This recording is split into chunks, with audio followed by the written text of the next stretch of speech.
Could a story we all learned as children actually foreshadow what happened on October 7th? And it's not that the people had any idea, but the enemy did. So before I share it, this is an example of a biblical template where God weaves all things together, and the enemy tries to do the same. It's amazing what a biblical template can reveal when it connects, what comes out of it. It centers on an Israelite named Sunshine, and in Hebrew that word is Shimshon. We call him Samson, the story of Samson. It centers on the borders of Israel and Gaza. So too October 7th centered on that same land, area, region. In the story, the Philistines seek to bring down the power of Israel in its strong man, Samson. On October 7th, the resurrected Philistines, the Philistini people, also sought to bring down the power of Israel. The plot to bring down Samson began in Gaza. The plot to bring down Israel on October 7th began in Gaza. The Gazans would attack Samson, catch him off guard in a moment of weakness. And he heard the words, "The Philistines are upon you."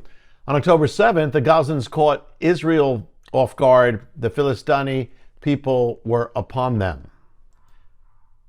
The Philistines blinded Samson. On October 7th, the people called the Philistini people blinded Israel. They actually took out their surveillance cameras. Literally, Israel spoke about it and said, "We were blinded on that day."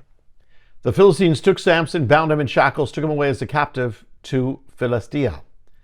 So the Palestinians, or the Philistini people, took the Israelis as captives, bound them in handcuffs, and took them to Gaza. When the Gazans took Samson to Gaza, they put him on display as a spectacle and rejoiced over it.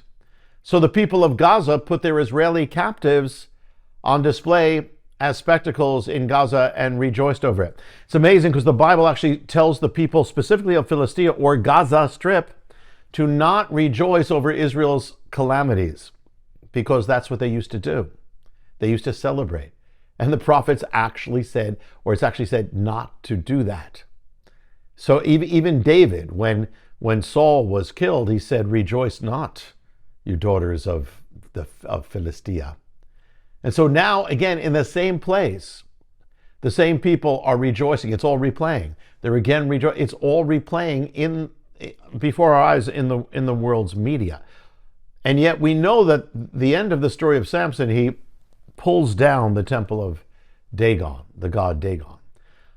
Well, October 7th was as the revenge of the Gazans against Israel. Not that they knew it, but the enemy knows it, the dragon knows it, and he uses templates too. The ancient text says it was a day of simcha for the Gazans when they put Samson on display when this calamity came on them, festivity when judgment came. So on October 7th, the Gazans came against Israel on the day of Israel's festival. You know, the word for joy that's used in the account of Samson for the Philistines rejoicing is the word simcha.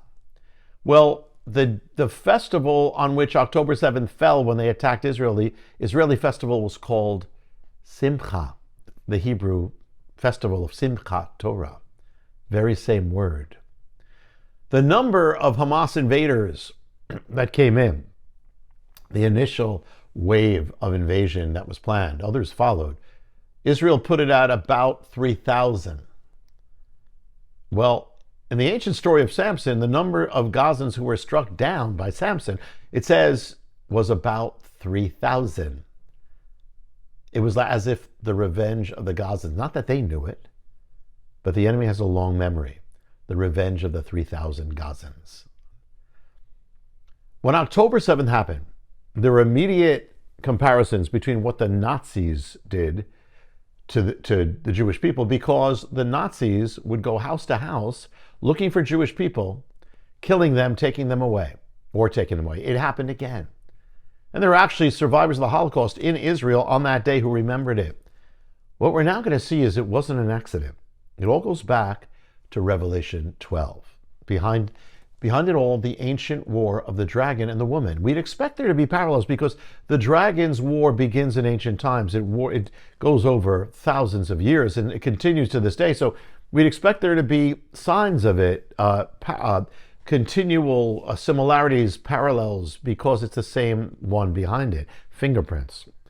And every generation, he raises up vessels to war against the children of Israel. Actually, in the Passover Seder, which is written about the 2nd century AD, the rabbis say in every generation someone raises up. And most of what happened to Israel, most of the rising up happened after that. Yet even back then they saw it. And before that is the vision of Revelation 12, really foretelling it. So one vessel of hatred against the Jews goes up, then falls, then the enemy raises up another and another. So we'd expect there to be a link between them. We'd expect there to be, as sort of a passing of the torch, a binding between the enemies of Israel. Well, amazingly, there is. He was called the Mufti of Jerusalem. It was not long after his birth that the word Philistine began spreading in the Arabic language. He played a critical part in the Philistine resurrection. He spent his early life trying to stop the return of the Jewish people to Israel. He actually incited violence against the Jewish people, and he left a trail of Jewish blood, and he was going to be prosecuted. He fled, and he went to Nazi Germany, went to Berlin, and he met in the chancellery with Adolf Hitler, 1941. He asked Hitler to take the Holocaust to the Middle East, to Israel. Hitler said he would, but at the right time. Now, the Mufti actually took part in the Holocaust. He actually was responsible for Jewish children being killed. He became an employee of Adolf Hitler. He broadcast through Radio Berlin to the Islamic world the hatred of the Jewish people in Nazi form, calling for their execution. And so this actually has infected radical Islam to this day, the writings of Adolf Hitler and the words of Adolf Hitler. After the war, the Mufti was in danger of being prosecuted at Nuremberg with a war criminal for the Nazi criminals. He escapes, goes to Egypt. In Egypt, he becomes known from then on as the father of Palestinian nationalism. Now think, the father of Palestinian nationalism, it goes back to Adolf Hitler. You have a line that goes from Berlin to Gaza. And the Mufti in Egypt met an Egyptian teenager, took him under his wing. The teenager became his disciple. The teenager's name was Yasser Arafat, who would become the leader of the Palestinian movement.